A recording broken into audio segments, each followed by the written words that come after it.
Hello बच्चों, कैसे हैं आप लोग।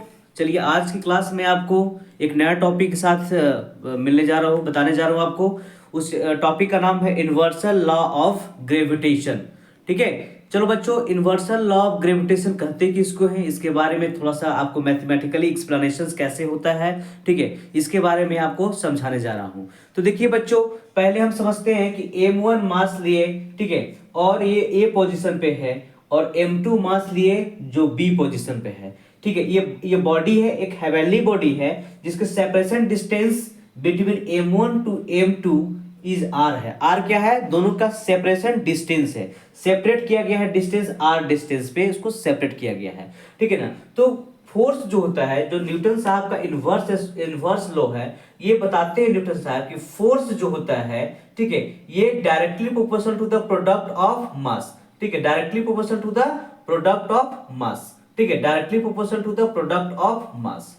ठीक है, और यहां पे the force is directly proportional to the product of their masses and inversely proportional to the square of the distance between them, square of the distance between them.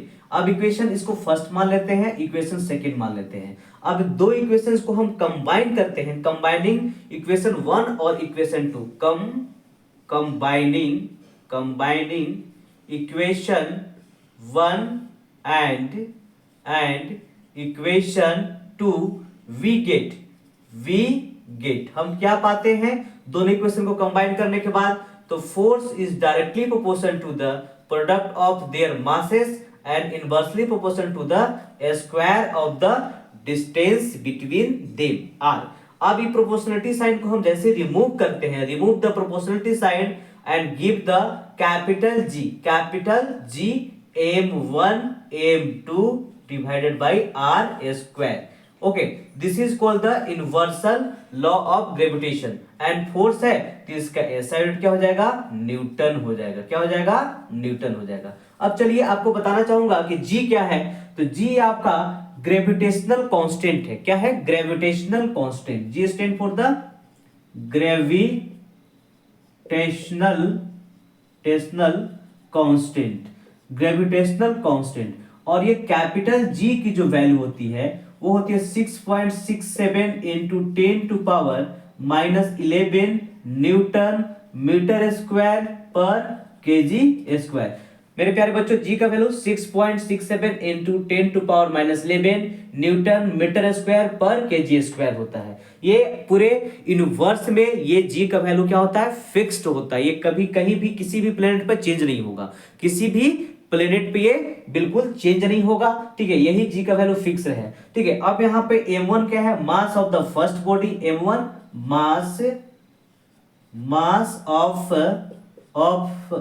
The first body, और M2 क्या रहेगा, M2 जो है mass of the second body, mass of the second body. ठीक है ना, body. और R क्या हो गया, separation distance between them, distance between two body, distance between two bodies. ठीक है, ये R is the distance between two bodies. और यहां पे ये फोर्स बराबर G M1 M2 by R square हो गया। ये फोर्स क्या हो गया आपका, फोर्स क्या है, न्यूटन होता है। फोर्स F क्या है, F stand for the force है। ठीक है, F stand for the force है।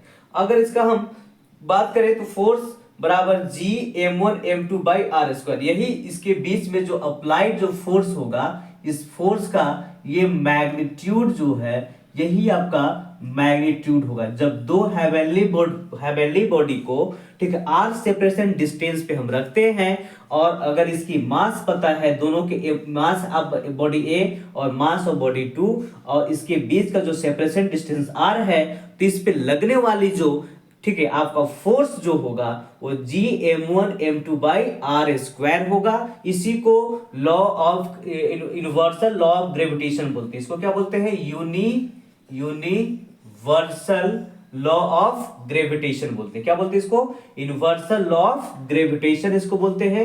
यही आपका यूनिवर्सल लॉ ऑफ ग्रेविटेशन। एक बार फिर से आपको रिकैप करेंगे, ठीक है, कि रिकैप करेंगे कि force is directly proportion, force क्या हो रहा है, फोर्स इज डायरेक्टली प्रोपोर्शन, ठीक है, directly proportion to product of their masses, force is directly proportion to the product of their masses and, ठीक है, and inversely proportion to the square of distance between them is called inverse square, inverse law of gravitation, इसी को बोलते हैं inverse law of gravitation. तो आपका जो force है ये इनवर्सली प्रोपोर्शनल टू, ठीक है, आपका दोनों के बीच के बॉडी के सेपरेशन डिस्टेंस r हो गया, r के इनवर्सली प्रोपोर्शनल के स्क्वायर होगा, ठीक है, inversely proportional to the square of the distance between them is called inverse law of gravitation, इसको बोलते हैं।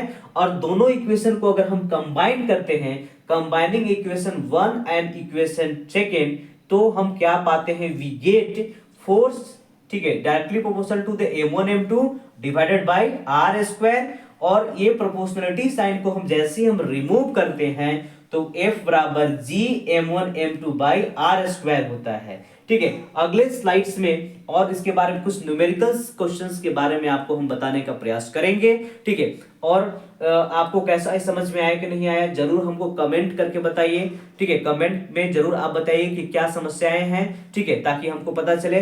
धन्यवाद, have a good day, thank you.